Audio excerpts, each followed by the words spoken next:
Hey, I just had an adventure home. Yeah, we were together We were. recording, and then you had to rush away. I saw the clouds in the sky changing color, and I was like, my windshield wipers are broken. I should drive home before the rain gets bad. I just broke Sven. Did you? Yeah, his hand just fell off.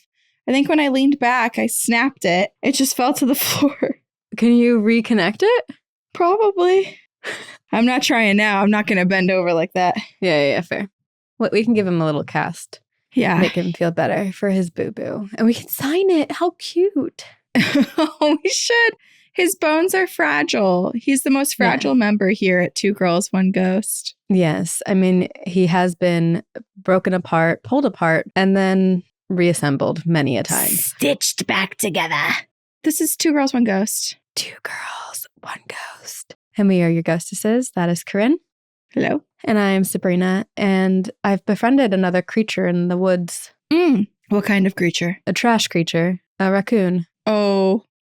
They're so cute. They are so cute. And they love trash. They love it. And so there's been a mystery. And it's clearly solved by the raccoon. But also, every time I say raccoon, I'm like, am I saying this right? Raccoon? Raccoon. How do you say it? I feel like you must say it with some sort of like Jersey accent or something. Raccoon. How do you say it? Raccoon. Raccoon. You're saying raccoon. Raccoon. Okay. I don't know which one I say. I think I switched it up. But every morning... He's gone. Help! I've fallen and I can't get up. Sven has taken a tumble. Yeah, sorry, buddy. That's okay. He's just laying there. But every morning, our trash bins have been like knocked on the ground and trash has been splayed about. And obviously, I knew it was a trash critter. But last night, I heard the trash bin fall and I was like, oh. And then I came over to this little like window area that overlooks the trash bins. And Leia is like peering out, all excited. And I spotted the raccoon. And it's so cute. And I went out there and it didn't move. No, it's a big boy.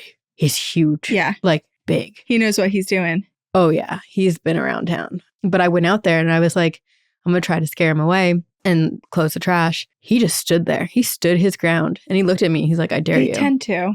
Yeah. I feel like they're not really spooked creatures. Like I remember on LMU campus, sometimes walking late at night back from the library or through campus from a party or whatever, they would be out and they would not scare away. Like they wouldn't just scamper. Yeah. Like, it would still be at my feet. Let me send you the little video because I really think he's cute. And we could put it in the YouTube video here. Aw, it's so fun to discover all the creatures. Neater. For a moment when I was looking at the raccoon, I was like, wow, Leia, you guys look quite similar. In size, probably, definitely. Oh, for sure. Are you Big sure girl. she's just a Siamese cat? No, she's part Bigfoot too. No, I mean, she's a stray. What are those cats that are super huge? Tabby. She probably has something. I mean, she's definitely a long cat. Yeah. One of my brother's friends had one of those cats that's like not really, I don't think it's like kind of meant to be a domesticated cat. The Bengals? Yeah. Yeah. One of those. They're huge. They're kind of scary. It's interesting. My friend Jill and Steven, they have 2 Bengals and they're not massive. They're pretty skinny and small. Oh, really? But I guess they're bred, so like you can get different sizes. Yeah, choose your own adventure. You can do that with pets, I guess. It is interesting how we crossbreed animals and species with both pets and with plants and fruits and vegetables and all of those things. Yeah, I'm very fascinated by like grafting trees and that sort of thing. But the animal thing it does make me feel bad, especially when it comes to like purebred dogs and I know. Cats and whatnot. Because have you ever looked at the videos where it'll be like historical photos of like, this is what a pug looked like back in the 50s No, versus I haven't. now? It's a whole different creature. Completely different. Like we really messed them up.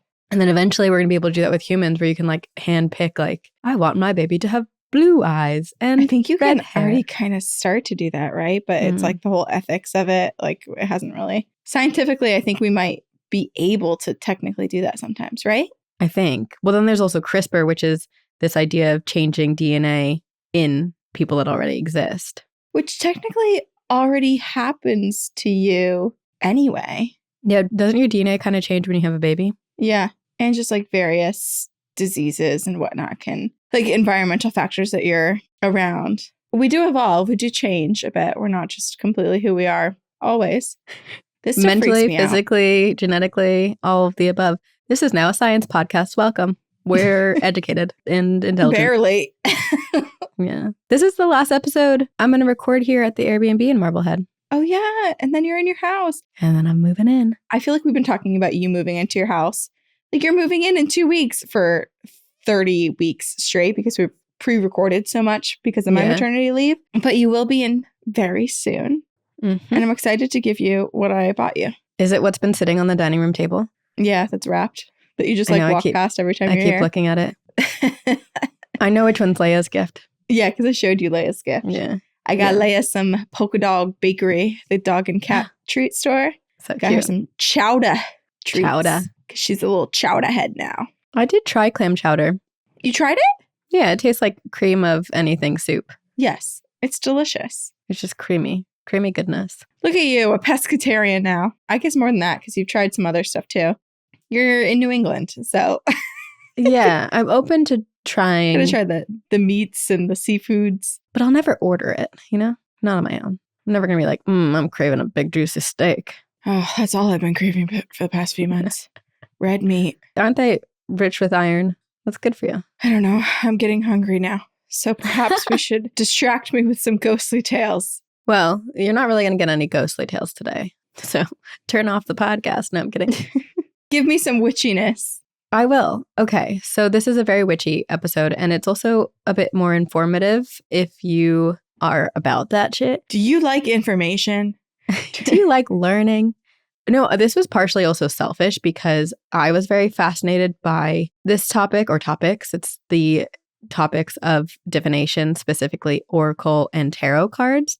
And, I've talked about it on the podcast and with you on Campfire Stories and kind of in the beginning of some of our episodes. I've been dabbling in oracle and I think it's really fascinating. And it felt like the gateway into divination for me because it is a lot more freestyle. It's like the freestyle version of reading cards and divination practices. Mm-hmm. But I was curious about the history. And I also think that we were lucky in that. I know you can buy your own deck. I feel like you can definitely buy your own deck. Yes, but definitely. We heard the rumor that you're supposed to be like gifted a deck or whatever. And I think we're very lucky that we were in the position that we were, or the position that we are, where people do send us decks. Yes, I actually have 2 props today. They are 2 decks also given to us by listeners.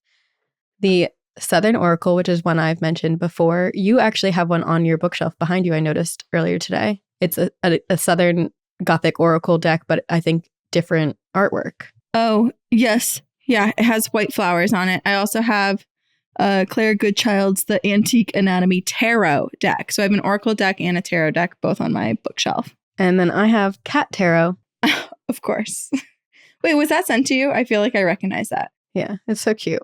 But okay, so basically for the episode, I did research into the histories of both forms of divination and the practices, the rituals, and then hopefully this helps you understand what the difference is between the two. And also if you're early days like I am into your practice and feeling called to practicing witchcraft or divination or practices of the occult, perhaps this will help you choose something that speaks to you. Perfect.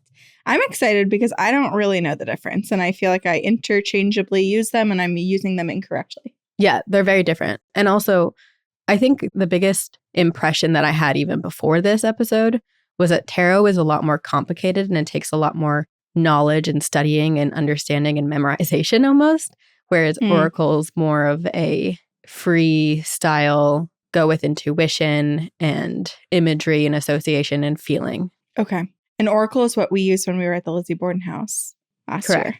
Correct. Yes. Okay. So oracle cards and tarot cards are used for very similar practices, but they're also very, very different. So this episode is going to be a discussion of the origins, the practices, the uses of both tarot and oracle, and also help myself and maybe you understand what they are and how to use them. And maybe it can help you in your own practice. Amazing. I'm going to try really hard to commit all this information to memory and not to forget any of it. I'll send you my notes so that you can refer back to them. I'm going to read it every morning until it's memorized. The hard thing is well, I'll get to this when I get more into the details of tarot, but there's so many things to memorize, which makes tarot a little bit more like you're not going to leave this episode being like, ooh, I can read tarot cards comfortably, you know? Right. Yeah. We'll have to take a class on that. So we're going to begin with divination, which is the broader term that encompasses attempts to gain insight into a question or a situation by way of occult, ritual, or practice. So there are so many different forms of divination. There's reading signs, omens, communicating with spiritual entities to interpret the will of the universe. So tarot is an example, oracle is an example, scrying, prophesizing, reading tea leaves. There's so many different versions. Like zodiac and astrology are also forms of divination. And divination is very religious or ritualistic and studied with great reverence. There's also many methods throughout history and throughout cultures, which also, when I was looking into them, I was like, wow, there are some things that I've never even heard of that date back centuries or millennia, and then also are related to specific cultures. Like in Taiwan, there's the act of divination called Po, which are moon boards, that translates to moon boards. And they're these little like moon wood pieces and rocks. And I didn't look into all of like what the actual practice is, but it made me want to be like, oh, we should do a bunch of different episodes on all these. Yeah, that's so cool. And I'm sure, I mean, we have listeners from all over the world too. So I'm very curious what people grew up with beyond what we just frequently reference, because that's what we see here where we are. Mm-hmm. Well, I'm going to share a couple of other ones, not really go into depth, but just more of like mention them. So in India and Nepal, they practice Thayam, in which they invite a Hindu god or goddess to use their body as a medium or to channel the answer to questions of others. So kind of just like a channeling, basically. The Dalai Lama has his own personal oracle known as Nechung Oracle, of whom he consults on a regular basis. Like he has his own personal oracle. Damn. And apparently in the Bible, Acts 1:23 through 26, the remaining 11 disciples of Jesus use claromancy, which is a form of divination that involves rolling dice, to select a replacement for Judas. Humans just don't want to make their own decisions, I think. No, it's hard to. I think we're all looking for signs of where we should go, what path we should take. So it makes sense. It's just part of human nature to be like, let the dice decide. Roll the dice. Shake your magic 8-ball and figure out what's going on. Buy that mood ring to see how you're feeling. Oh, hi, Leia. Cat crossing. She stopped right in the middle, too. Of course, she stopped. Check things out. What I also like about, and like personally with my oracle cards, and this might not be a universal feeling, but I do feel like it's very psychological. And if you're pulling your own cards for your own self and your own sake, I do think a lot of it comes from, we do know what we want, or we have some inkling and some gut feeling. And sometimes utilizing cards can help direct us properly, almost like as a reassurance. Or if you're reading your own cards, you're using your own experience, your own circumstances to inform the reading. Right. Part of me feels like when we read cards, we feel like they're either spot on, or if they're not, we just ignore them. We're like, oh, that wasn't right, and we move on. Right. But at the same time, I feel like the majority of the time, I feel like the readings are really specifically spot on. Or at least I feel like when I feel like I need a reading, it ends up being really spot on. Sure. But if I'm just like randomly like, oh, sure, I'll do a reading, I'll whatever, and I'm not actually looking for answers or like needing any reassurance or doing anything, then sometimes the messaging is like, I don't know if that relates. But I feel like when I actually need something, they always are specific in the messaging that I'm getting. And then sometimes someone who's reading for you, because there is room for interpretation, they might be reading for you based on their own circumstances. So the way that they're interpreting it isn't exactly how you would be interpreting it if you were pulling them yourself. Right. Yeah. But okay, there are a couple other forms of divination that I was going to tell you about. So there's geomancy, which is earth divination. There's readings of runes, dream interpretations. I mean, there are so many iterations, and it goes back to the beginning of humankind. But today, we're going to focus on tarot and oracle. I'll start with tarot because tarot is more of a to-do and a lot more history to it than oracle does. You're going to be surprised by this because I was very surprised by this. Okay. At inception, tarot cards had absolutely nothing to do with the paranormal. They were actually playing cards. Oh, you know what? I'm not overly surprised by it because when we talked to Greg and Dana, when they told us that Ouija boards were meant to be like a dating game, like a dating board game, like, will we get married? Will we how many children do we have? It was basically like playing MASH. I understand it. Right. And like they're beautiful. But so they date as far back as the 1300s. They were an iteration of playing cards called tarocchi, which was the game that they originally were called.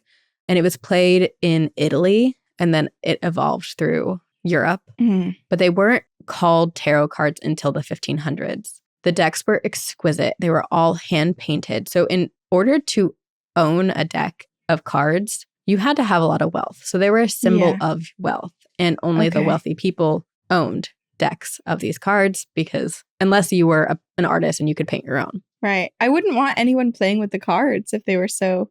Well, if you're rich enough to own them, then you probably are rich enough to have a lot. I guess, but it's not like today where like people digitize their art, and if a card gets messed up, you can just like buy another deck or whatever. Right, but they didn't have any other frame of reference. Original artworks. Yeah, but for them, it was just, everything was handmade. Yeah, that's true. I feel like owning a deck was the thing to do, like almost like owning a Stanley Cup today is.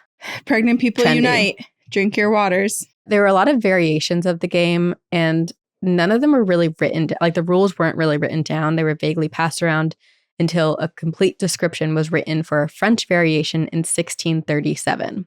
So for 300 plus years, it was more of just like you teach each other how to play the game. You either know or you don't. The characters and contents and suits of the decks varied region to region. So basically, depending on like religious beliefs and monarchies and political stuff, the cards would have different figures on them. Okay. But they were very similar to playing cards today. They had 4 suits, also similar to tarot today. And in the 1400s in Italy, the decks included 40 numerical suit cards, 16 face cards, 21 trump cards, and the Fool card, which was a total of 78 cards, the same number of cards that are in a tarot deck today. Or in a traditional tarot deck, I should say. And I am speaking very much today will focus only on traditional tarot, because there are so many different iterations and versions and people who have different practices that they prefer certain things, but traditional deck.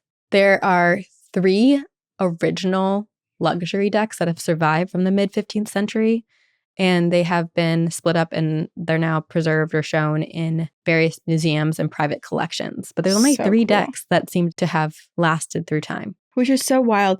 It also makes me so curious. Like, I just think about humans and collecting things. Like, we love to have little collections, right? Like, people will collect Pokemon cards and they'll never open them. Coins. Right. Dolls. Like Barbies that never become uncased. So it's like, how was there no one collecting this back then? Like, why are we left with so few? That's a good question. Maybe there were. I mean, 3 lasted. That's a long time that they lasted through, and they were hand painted. Yeah. It also makes me question how many are just like in a random thrift shop and we have no idea. I feel like you would know. There's some photos, and we'll put them in the YouTube video, of these original decks, and they are so intricate and beautiful. And I'm sure they have like the texture of being hand painted, Okay, so now that's the history. But if they started as a playing game, how did they evolve into the form of divination that we know of them today? Corinne, you're going to love this. It began with a conspiracy theory. Hell yes. Where's my tinfoil hat? I know. I need to put it on. Okay, so there's this man, Antoine Court de Jaboulet, who was a Frenchman. He was born in France in January of 1725. And he was like, he wore many hats, a tinfoil hat being one of them. He was a French Reformed pastor, a Protestant propagandist, a supporter of the North American colonists in their quest for independence. And he spent, I think, 10 years, like the last 10 years of his life, he began working on what was his life work. And it was a multi-volume book called The Primeval World, Analyzed and Compared to the Modern World. So he was just trying to look at like how things evolved through time, I guess. Yeah. He died 10 years into his work, so he never completed it, but he did publish some volumes. And in one of his volumes, he published a theory that was founded on 0 grounded information. Therefore, it's a conspiracy theory. Yeah. But it's about tarot cards. So back in ancient Egypt, there's this legend of the Book of Thoth. Thoth was an ancient Egyptian god linked to wisdom, writing, and magic. And there are many books of Thoth that have been claimed throughout history, but they're believed and said, the legend is that they are written by the god Thoth himself, and that they are lessons on the world and magic. Oh, interesting. So he himself wrote them, or he was channeled through various people? The belief is that he himself wrote them.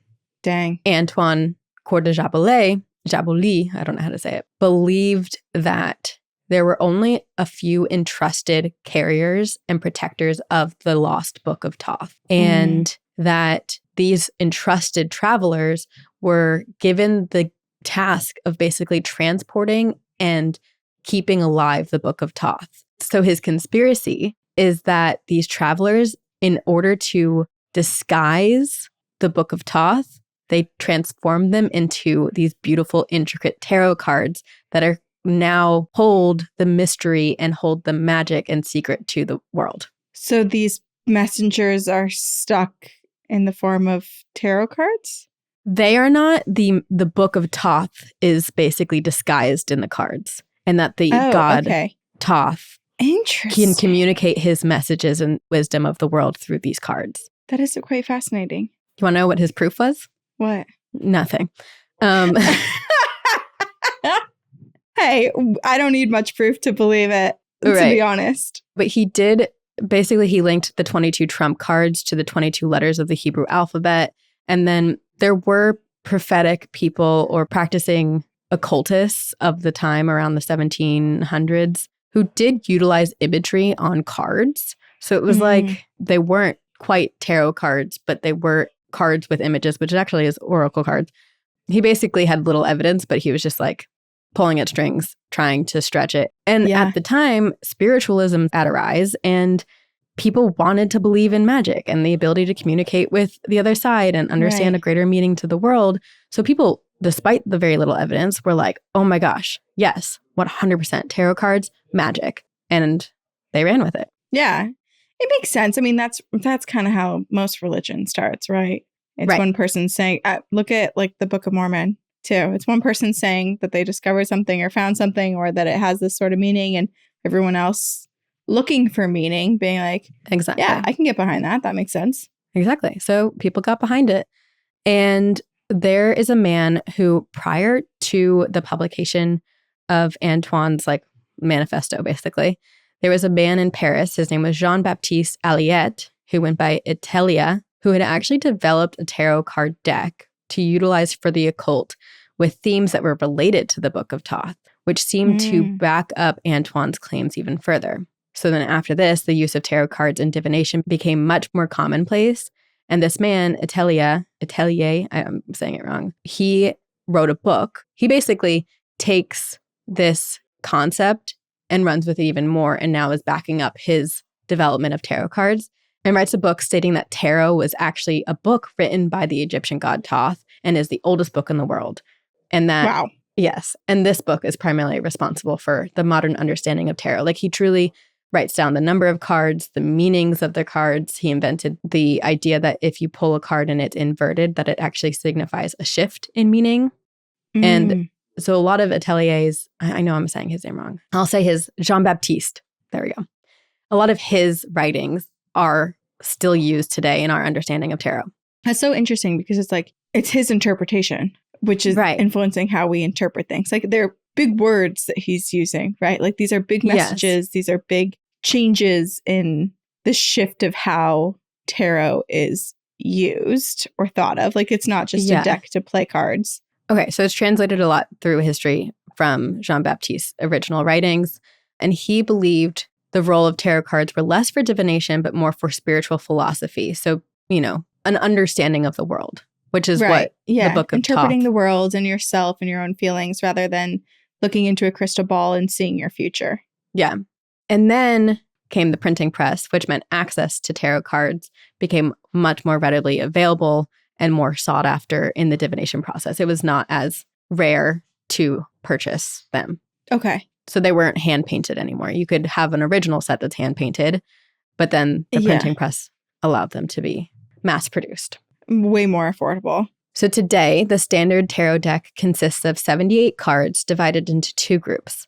The major arcana, which has 22 cards / trump cards, and then the minor arcana, which has 56 cards. The major arcana have various pictures, characters, virtues, and vices, and they're numbered usually with Roman numerals from I to XXI. The only card of those 22 cards that is not numbered is the Fool. And I'm putting a photo in the YouTube video of the major arcana so you can get a visual interpretation of that. But, you have like the Tower and Death in there, the Lovers, you have all of those in there. Oh, yes. This is exactly what I feel like I think of when I think of tarot. This feels like the traditional sort of deck. So then the minor arcana is divided into 4 suits with 14 cards each. So very similar to our playing cards that we have today. And these are the 4 suits, and I'll tell you what those suits typically deal with. So wands, or sometimes they're called batons or rods, mainly deal with business matters and career ambitions. Cups deals mainly with love. Swords often are more about conflict.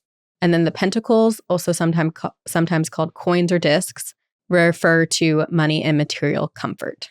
So it's like, I feel like when Litha pulls tarot cards for us, you have like the 4 of wands or, 6 of wands and different. Yeah, the 9 of swords reversed. And you're like, oh, yeah. Still, there's so much there's so much to memorize when it comes to tarot. Right. It's like, I don't know what anything means. And I feel like I'll never, not that I'll never, but like without actively practicing all the time, it would be so difficult to understand. I feel like it really does take a long time to learn the cards and their meaning and then marry that with like your own intuition and interpretations and understanding of the energy that's permeating around you as you're pulling and reading these cards. Right. So it's not a practice that comes instantly. So again, similar to our playing decks that we know today, each suit has 4 court cards. So king, queen, knight, and jack, and then 10 numbered cards.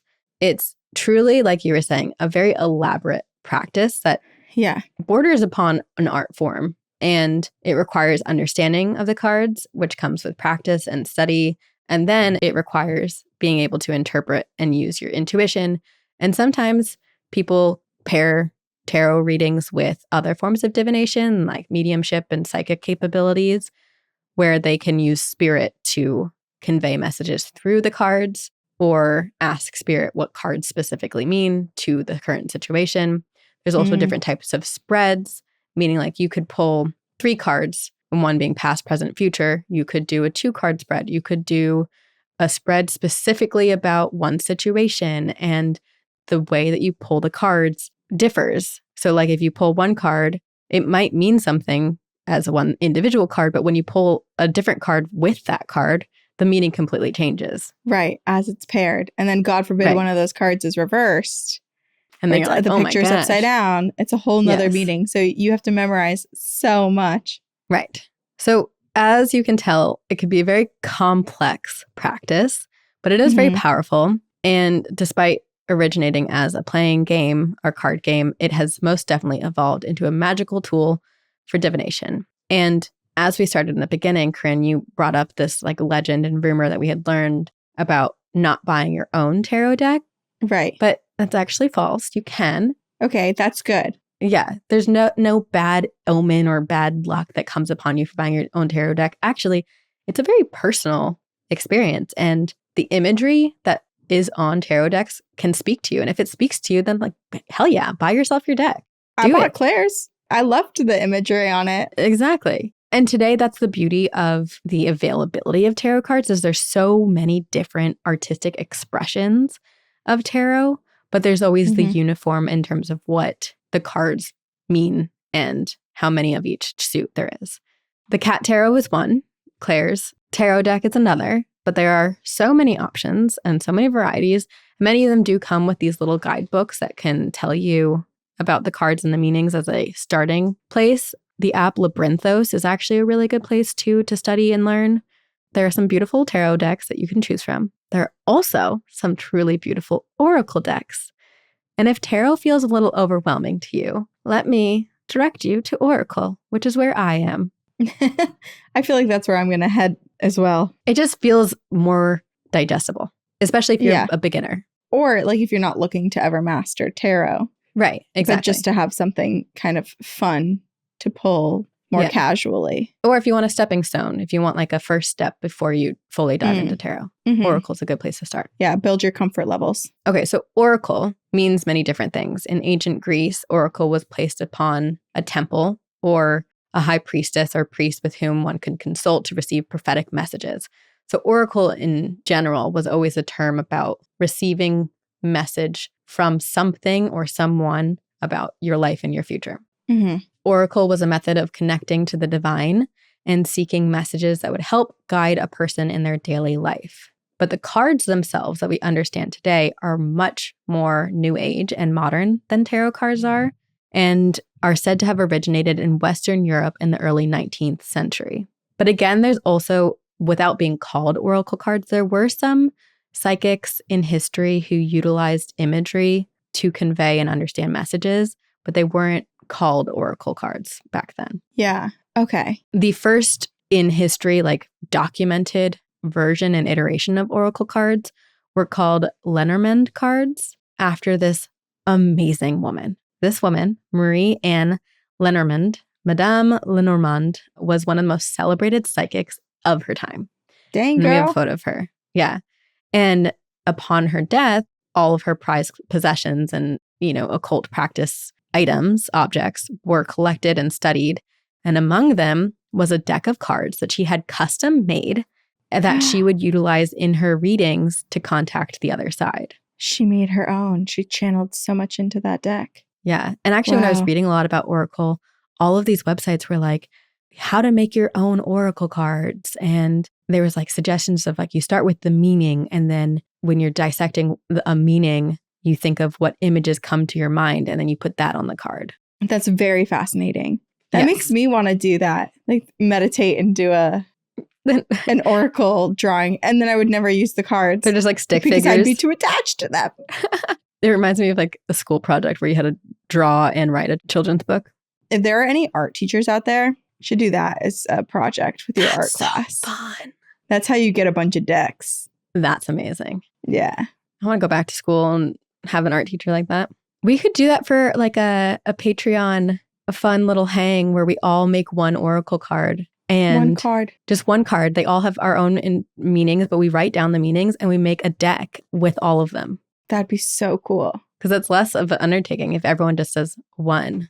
Again, I feel like I'd be too attached to them and I would just want to frame them instead of putting them actually together in a deck. We'll make like copies of them. We'll digitize them. Yeah, exactly. Make them accessible. Okay, so after Madame's death, these cards were then replicated and named after her. So basically people were trying to seek her own abilities and study her methods. So they called them Lenormand cards and decks, which became a trend in the occult circles. They then evolved from there, where other psychics and occultists would create their own deck of cards with their own intentions and their own meanings.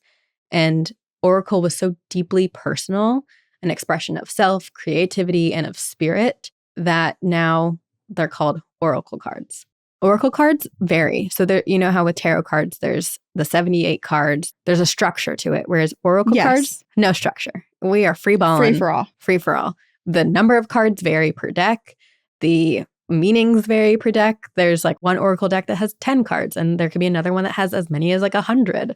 They can vary. Okay, so this makes sense because my brother, one year, as a gift to me, he bought me like a spirit animal deck. Oh, I think I have that too. Do you? Yeah. He bought it for me. I think it was like part of a Christmas gift or something. And so that must be an Oracle deck then, right? Because it's just kind of like random how you pull your spirit animal and the meaning of it and how it associates to your power at that time. Yeah, definitely.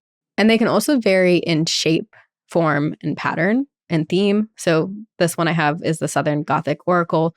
Corinne, you gifted me the Literary Witches Oracle deck, which is beautiful, but there's no rules. That deck we realize is kind of less of an Oracle deck and more of just, here's some cards about these literary women. But here's the thing. So it is an Oracle deck, but that one is, I think, a more advanced one where it is heavily dependent on your own intuition and your own meaning that you take away from each card. So like the Southern Gothic Oracle deck that we have that a listener gave us has a guidebook, and it talks about the imagery on the card and how it could connect to a reading. which is helpful. But as you get more advanced in Oracle, you kind of don't follow those guidebooks. It's you look at the card. And so with the literary witches one or authors, I think having an understanding of those authors and their histories plus the imagery on the card itself would help inform the message. Okay. So even Oracle, like there's a spectrum of how much skill you can have and what decks that you can use. Totally. But you could also say, hey, I don't know anything about these authors, but this image is invoking this feeling in me or this message. Got it. That's reading an Oracle card. This is making me so tempted to grab that deck. And I just want to, after we finish this episode, I'm gonna just dabble. I'm going to see what comes out today. It's a nice rainy afternoon. What better day to dabble in some Oracle? See what's in your cards. And like I said, unlike in Tarot and Oracle deck, there's no set of universal number cards. And some of the other biggest differences are the structure and interpretation. Tarot has structured and documented meanings with some flexibility, of course. And I think we've said this many times, but it takes a lot longer to learn tarot, whereas Oracle is more approachable. And just like witchcraft and spirituality it's a very personal practice. So whatever speaks to you is what speaks to you. And you can do what feels right to you. You can even use the cards in tandem. There was like a whole website about how you could use Oracle cards to like set the intentions for a tarot reading. So basically at the beginning of a tarot reading, instead of pulling one tarot, you pull an Oracle card to understand the general theme. Interesting. And then at the end, you could also pull another card to kind of understand what like the tarot reading was trying to say, like a final, a period at the end of a reading. Right. I have so many thoughts just like swirling in my head. What are your thoughts? Share them with us. Oracle and tarot. I'm tempted to dabble in some of the Oracle too, but I'm just thinking about all the times that I've gone and gotten readings. And now, like you just saying that Oracle could be what you do in the beginning of a tarot reading. This all is starting to make way more sense because I think part of my confusion was that every time I've ever gotten a tarot reading or what I thought was a tarot reading, never was it the same. Like number of cards in the spread or the way that someone went about it. Like it just always felt different. And so I think that's where I had a lot of confusion. And now understanding that it's like very specific to the person and that you can layer all of these other different things onto the reading, it's starting to make sense because I just like never really understood because I'm like, well, how come sometimes when I get a tarot reading, I'm also getting a past life reading and then there's a spirit that comes through and then there's vibration in the hands. But then other times it'll be just like straight up cards, straight up meaning and messages. Sure. It also depends on who's pulling the cards for you and doing the reading for you and their practices. Dependent on the practitioner. Right. Because we did that one in Salem when we got the first time we did our aura photos.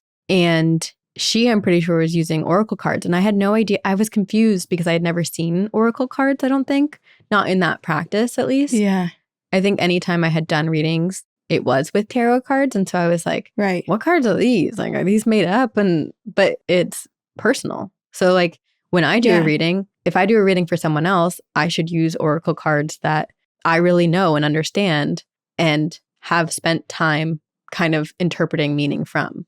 Totally. And then it's reminding me of when we went to, was it the Vampire Lounge in New Orleans?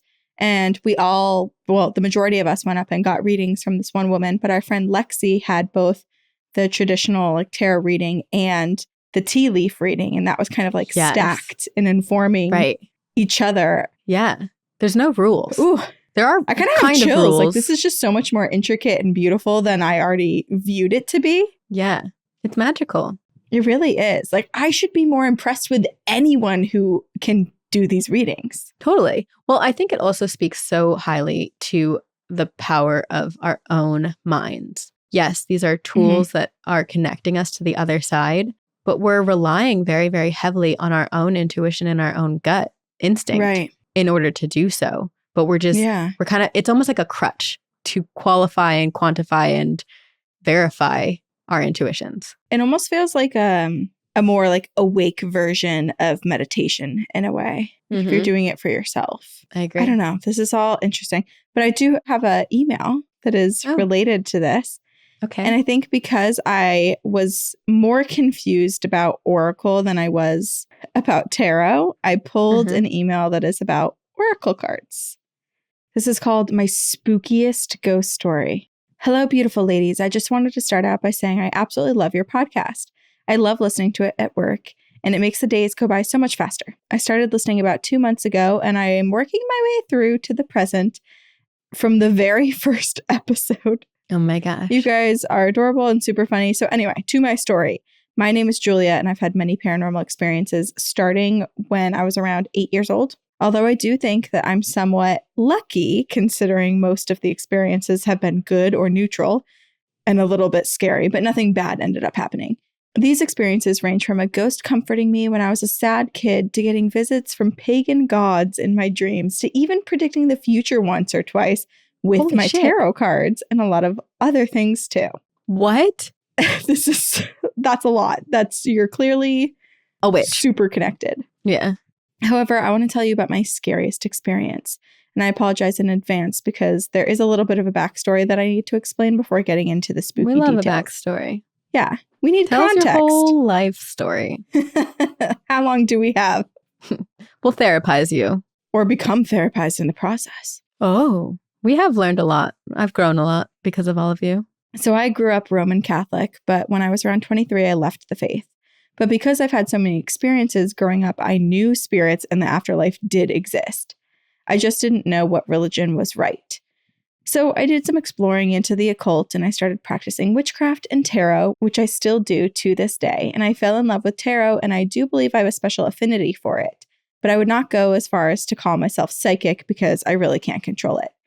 But anyway, I quickly became obsessed and I bought many tarot and oracle decks. Oh, sorry. I was saying that I picked out an oracle story. This is a tarot story. Okay. See, I was already confused in the beginning. My collection of oracle and tarot decks is now 22 decks. And that's quite the collection. Wow. One deck that I got has had a bit of controversy surrounding it. Oh, Even my no. tarot teacher warns all of his students to stay away from this. Which I unfortunately heard a little too late. I met my teacher after already buying the deck. Wait, is it a specific deck or like, okay, I'm curious. Yeah. Okay, I'll listen.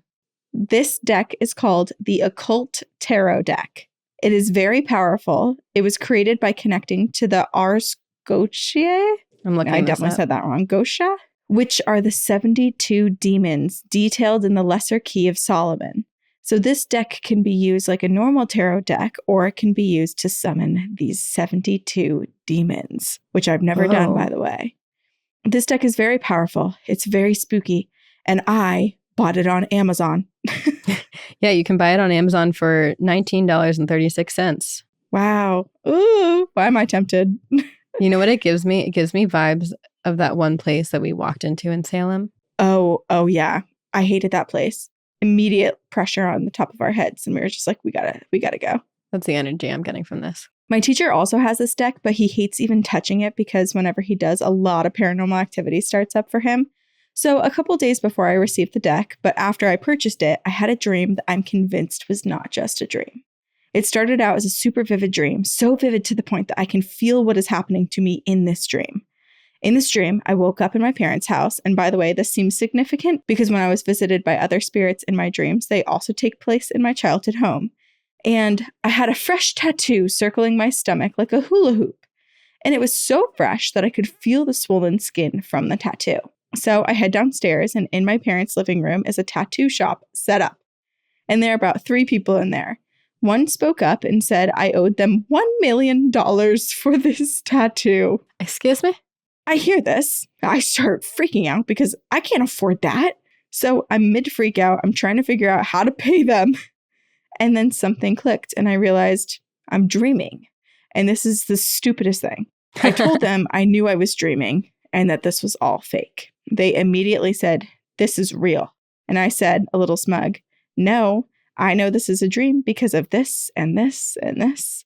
And as soon as those words left my mouth, the dream instantly changed. Everyone disappeared. The setting changed, and all I could see was pitch black darkness with rolling black smoke and a big leather-bound black book hovering in front of me. Oh, a big black book. The book had gold lettering in a language that I couldn't understand. It said, The book? Batil El A, and I don't really remember the last word, but I do remember it was the longest. It's okay. I don't think we should say it out loud anyway. Yeah, I know. Well, it wasn't all spelled out, so I didn't. I don't remember the last word, but I do remember it was the longest of the three, and it started with a lowercase a. While I was looking at this book, I heard a growling, non-human voice speak to me. It said some profanity, so I apologize in advance for quoting it, but it was some kind of demonic growl, and it said, "Go out, make an altar, and pray to me, or I will make your pussy rot." What? Now, at this point, I knew this was not just a Say dream. Say that last sentence again. I will make your pussy wet? Rot. Oh, okay. I was going to say, what's wrong with getting it wet? No. But okay. No, this is Rot. scary. This is scary. No, this is terrifying. Okay. Now, at this point, I knew that this was not just a dream. So while I was still asleep, I'm trying now desperately to remember everything. The only reason I remember this dream so clearly is because I wrote everything down as soon as I woke up. Also, when the demon was speaking to me and when it said, "Go out," the local cemetery vividly came to mind. This dream also just happened to take place about a week after I was visiting the cemetery, so I knew he wanted me to go there, to the cemetery. Obviously, I did not do what this demon said to do, because fuck that. But 1 week later, the demon followed through with its threat, because I got a pretty bad yeast infection, which is very unusual for me. Oh my gosh. Luckily, it hasn't visited me since, and the occult tarot deck is just a normal deck now, although it does have a bitchy personality, if you ask me. Well, that's my spookiest story. Stay spooky. I will see you on the other side. Julia, I hope you never use that deck again. Like, you can keep it amongst your collection, but that... Yeah. I wonder if Julia has any guesses as to which of the 72 demons this was. I wonder if there's any associated with yeast infections. Yeah. Or just like the female reproductive system or something. I don't know. Huh. But that's so wild because it's like the deck was coming to Julia. Julia knew it was purchased. And just before even having it physically in Julia's hands, it still can make contact. And that her teacher, that this is like a commonly known concerning deck. Yeah. So what did the teacher experience too to warn all of the people that he was teaching in his class to say, you can do tarot, but you just can't do it with this one deck? It's also common practice for people to like cleanse their decks when they first buy them or do some type of initiating ritual before utilizing them because you don't know. I mean, especially if you're buying used ones, you have no idea what's happened to them before, where they've been. Same with brand new ones. You don't know where it's passed through, who's touched it. Like, everything has energy and carries energy. So it doesn't hurt to set intentions and to kind of ground the deck to you and your energies. Right. You're reminding me. Maybe I'll read this last one. It's short, but when I was looking for some stories, I did find one that does have to do with kind of cleansing or the lack of cleansing a deck. Okay. Go ahead. Read it. Okay. I'll read it. It's quick. Okay. It's called Grandpa? Is that you? Hey, loves. Okay. I just want to say I finally found the podcast and I love it and I can share my spooky weirdness with you. Yes. People at work give me weird looks from my facial expressions that I have while listening to you. I've witnessed and experienced the paranormal and supernatural since I was little, especially working in a funeral home and being a crime scene cleaner. I have so many encounters that I could share, but this was the most recent. So, last Saturday, my cousin and I went to a farmer's market and there was a store called Witches and Stuff. And they have everything from crystals to oils. So I bought an oracle deck in hopes to get guidance from my loved ones who have passed on. When you get a new deck of any sorts, tarot or oracle, you do have to bond with it. Saturday, I didn't really have time, but I was curious to see the cards. So my cousin and I, we sat on her bed and we went through the cards and we began talking about my grandparents. We didn't do any readings or anything as we were getting ready to go out. When we went out, we came home later around 5 a.m. and she watches my dog from time to time and uses her Ring camera so that I can check in. She left her Ring camera on and we went to bed normally and we both kept tossing and turning and I kept waking up, but I am a light sleeper so I didn't really think anything of it. We woke up and we went on about our day, and later that Sunday I was curious as to how we slept, being drunk, LOL. So I logged into that camera and something caught my eye. I watched it 3 times before confirming that there was an orb shooting out of the fireplace. You can see the motion behind the camera catch it as it flies. It was this big, bright, huge white ball, clearly not dust or a fly. It went to where we were sleeping and then into the wall. 10 minutes later or so, that same orb comes flying back out of the wall, back into the fireplace. And I was absolutely shocked. It gave me goosebumps. Did I just witness my grandparents come to visit us in our sleep? So I slow it down to get a better look because I'm sure I'm just going crazy. When the orb goes into the air, a face appears in the orb. And it appears to be a middle-aged lady who looked very upset. Definitely didn't look like our grandmother. So did I open the door for someone else's loved one? Since then, we've been waking up at 4:41 every day, which is really rare for me to do, especially on the dot. And I want to know what the correlation is. I have full proof of the video footage off of the Ring camera. I also feel like a lot of people who were/are skeptical that have Ring cameras have now seen and experienced paranormal activity and captured it. Thanks to the Ring, they now believe in spirits. Love you guys. XOXO. Stay spooky, Alexis. Wow. Well, we need an update, Alexis. Yeah, we need an update. But like to your point, like you're supposed to cleanse the decks. Alexis is like you're supposed to bond with the deck. And so it makes me wonder, is this a spirit in the house that is upset that this deck has been brought in and maybe there's something attached to it? Or is this someone from the deck who's attached to the deck and is like, what's happening? Why don't you know how to use this? Right. So that's the thing about oracle decks that I was so curious about is we've heard of haunted paintings where like the artist, it's such an expression of self that there's a part of them almost haunting the paintings. That is that not true for oracle cards? Does it only translate to the originals or does that then travel with all of the replicated documents or versions of it as well? I don't know. Great questions. But if you have haunted tarot or oracle decks, or if you have experiences with either, or just generally with the paranormal, please email them to us at twogirlsonegghostpodcast@gmail.com. Or you can also join us live every Tuesday on Patreon. We have campfire stories where you can come join us live and share your ghost stories with us. Sometimes we have tarot read. Yeah, exactly. Shout out to Jamie Ryan, who edits and produces our podcast. Thank you. Thank you. And thank you to all of you who continue to come back every week. We love you. And we will see you on the other side.